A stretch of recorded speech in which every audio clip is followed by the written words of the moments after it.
আরবের দুটি বিখ্যাত মূর্তি যাদেরকে সাফা ও মারোয়া পাহাড়ে পূজা করা হতো, এগুলো এমন মূর্তি ছিল যা কোনো মানুষ নিজের হাতে খোদাই করেনি, বরং তারা প্রকৃতই মানুষ ছিল। তারা কাবার ভিতর কি এমন অপরাধ করেছিল যার কারণে আল্লাহ তাআলা তাদেরকে এমন ভয়াবহ শাস্তি দিয়েছিলেন, যা মানবজাতির জন্য শিক্ষার নিদর্শন হয়ে উঠেছে।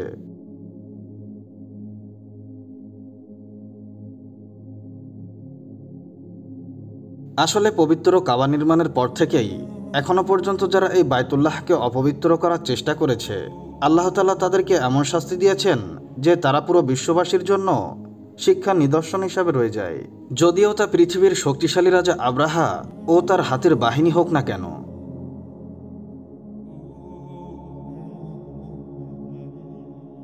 এছাড়াও ইতিহাসে এমন অনেক ঘটনা রয়েছে যে যারা পবিত্র কাবাকে অপবিত্র করেছে, আল্লাহ তাআলা তাদেরকে যন্ত্রণাদায়ক শাস্তি দিয়ে ধ্বংস করেছেন। তাদের মধ্য থেকে ইসাফ ও নাইলা অন্যতম উদাহরণ। সুপ্রিয় দর্শক, ইসাফ বিন ইয়ালা এবং নাইলা বিনতে জায়েব আসলে বনি জুরহাম গোত্রের একজন পুরুষ এবং একজন নারী ছিল। নাইলা ছিল অত্যন্ত সুন্দরী নারী। সে ইয়েমেনের একটি এলাকায় তার গোত্রের সাথে বসবাস করত। এই সুন্দরী নারী বনি জুরহাম গোত্রে তার সৌন্দর্য প্রদর্শন করত এবং সে অশ্লীল পোশাক পরে ঘর থেকে বের হতো এবং গোত্রের সমস্ত যুবকেরা তার পিছু পিছু ঘুরত এবং তার সাথে সবাই সম্পর্ক করতে চাইত। সেই যুবকদের মধ্যে তেহারা গোত্রের নেতার এক ছেলে ছিল যার নাম ছিল ইসাফ বিন ইয়ালা। অতঃপর ইসাফ এবং নায়লা একে অন্যের প্রেমে পড়ে যায়। অতঃপর তাদের এই প্রেম অচিরেই ব্যভিচারে পরিণত হয়। যেহেতু তাদের একে অপরের সাথে হারাম সম্পর্ক ছিল, তাই সুযোগ পেলেই তারা ব্যভিচারে লিপ্ত হতো। এভাবে ধারাবাহিকভাবে তাদের এই বাদ চলতে থাকে। অতঃপর তাদের পরিবার যখন এই বিষয়টি জানতে পারে, তখন তারা তার বিরুদ্ধে সিদ্ধান্ত নেয়, যার কারণে তাদের মিলিত হওয়া নিষিদ্ধ হয়ে যায়।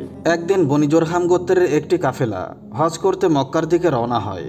সুযোগ পেয়ে তারাও এই কাফেলার সাথে হজে যায়। কাফেলাটি যখন মক্কায় পৌঁছায় তখন হজের দিন ছিল এবং কাকতালীয়ভাবে সেই দিন পবিত্র কাবার লোকেরা সংখ্যায় খুবই কম ছিল।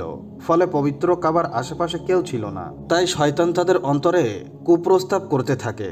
ফলে তারা উভয় কাবায় প্রবেশ করে। এই অবস্থায় ব্যভিচারে লিপ্ত হয়। পবিত্র কাবার ভিতরে সংগঠিত এই পাপ ও অপবিত্রতায় গোটা পৃথিবী কেঁপে ওঠে এবং সাগরের ঢেউ আছড়ে পড়ে। এমনকি আল্লাহ তাআলা তাদের উপরে শাস্তি নাজিল করেন। শাস্তিটি এমন হয়েছিল যে যখন তারা কাবার ভিতরে ব্যভিচার করছিল, তখন তাদের আত্মা কবজ করা হয় এবং তাদের মাংসের দেহ পাথরে পরিণত হয়ে যায়। এই মুহূর্তটি খুবই ভীতিকর ও ভয়াবহ ছিল, কারণ আল্লাহ তাআলার আযাবে দুটি জীবন্ত মানুষ পাথরে পরিণত হয়ে গিয়েছিল। কিছুক্ষণ পর যখন বনি জুরহামের লোকেরা কাবার কাছে এসে দরজা খুলে, তখন উলঙ্গ অবস্থায় পাথরের মতো দাঁড়িয়েছিল দুটি অসহায় দেহ। মানুষ বুঝতে পারল আল্লাহর পবিত্র ঘরে তারা কি অপরাধ করেছে। অতঃপর মানুষেরা মূর্তিগুলোকে তুলে বাইরে নিয়ে আসে এবং মাটিতে পুঁতে দিয়ে দাঁড় করিয়ে দেয়, যাতে এটি মানুষের জন্য শিক্ষা নিদর্শন হয়ে থাকে। কিছুদিন পর মক্কাবাসীরা ইয়েসেফের মূর্তিটি নিয়ে সাফা পাহাড়ে স্থাপন করে এবং নাইলার মূর্তিটি তুলে নিয়ে মারোয়া পাহাড়ে স্থাপন করে। সাফা ও মারোয়া আসলে এমন দুটি পাহাড় যেগুলো কাবার খুব কাছাকাছি ছিল। বিবি হাজরা আলাইহিস সালাম এই দুটি পাহাড়ে উঠে পানির সন্ধান করেছিলেন এবং সাই করেছিলেন, কারণ হযরত ইসমাইল আলাইহিস সালাম তখন শিশু ছিলেন এবং প্রচণ্ড তৃষ্ণায় অস্থির হয়ে পড়েছিলেন। তাই এই দুটি পাহাড়কে প্রাচীনকাল থেকেই অত্যন্ত পবিত্র মনে করা হতো এবং হাজী সাহেবেরা তাতে আরোহণ করতেন এবং অত্যন্ত শৃঙ্খলা ও ভক্তি সহকারে সাই করতেন। সাফা ও মারোয়ায় যখন ইসাফ ও নাইলার মূর্তি স্থাপন করা হয়, তখন তাদের শাস্তির বিধান ছিল, যে ব্যক্তি সাফা এবং মারোয়া পাহাড়ে যাবে তাহলে সে যেন এই দুটি মূর্তিকে একটি করে জুতা দিয়ে আঘাত করে। অতঃপর এই প্রক্রিয়া কয়েক প্রজন্ম ধরে চলতে থাকে।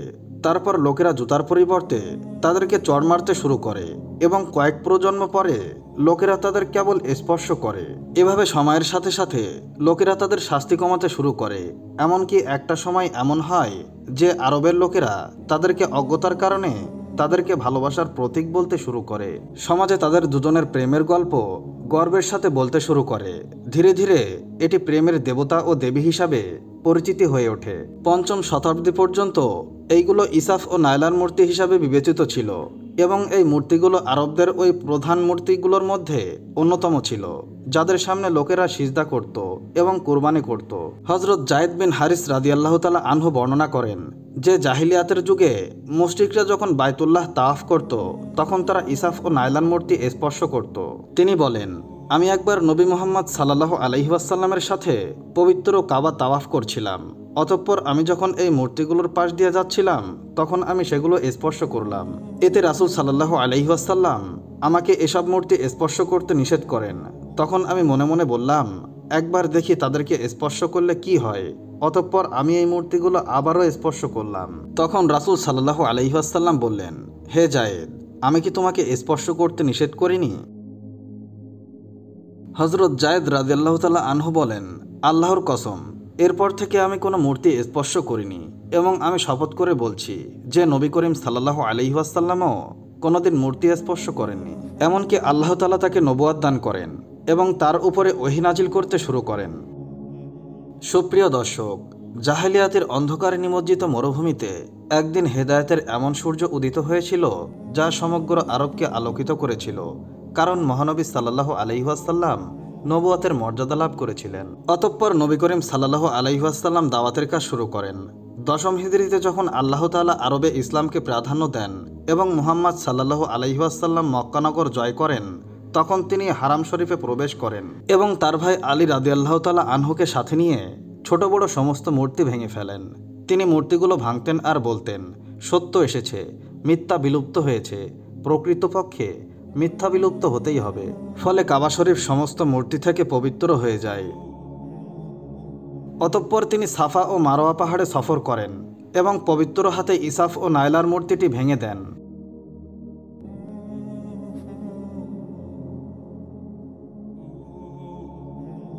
সুপ্রিয় দর্শক, ইসাফ ও নাইলার এই মূর্তি সাফা ও মারওয়া পাহাড়ের মানুষেরা শাস্তির উদাহরণস্বরূপ রেখেছিল, কিন্তু শয়তান তাদেরকে এমনভাবে পথভ্রষ্ট করেছিল যে তারা তাদের পূজা করতে শুরু করেছিল। শুধু তাই নয়, যারা কাবার ভেতরে ব্যভিচারের মতো জঘন্য অপরাধে সংগঠিত করেছিল, লোকেরা এই অপরাধকে গর্বের সাথে বর্ণনা করতে শুরু করেছিল। অথচ এই ব্যভিচারের জন্য তাদেরকে লানত করা উচিত ছিল, কিন্তু আরবরা এই পাপকে প্রেমের গল্পে পরিণত করেছিল এবং ইসাফ ও নাইলাকে আদর্শ হিসাবে উপস্থাপন করতে শুরু করেছিল। ঠিক তেমনিভাবে আজকের যুগেও এই অবস্থা, অর্থাৎ আমাদের সমাজেও কোনো ব্যক্তি কোনো গুরুতর অপরাধ করলে মানুষ তাকে বীরের মতো আদর্শ হিসাবে উপস্থাপন করে। চিন্তার স্বাধীনতা, উদারনীতির নামে সব ধরনের দুষ্টুমি ও অপকর্মকে মহিমান্বিত ও সমর্থন করে বেড়ায়।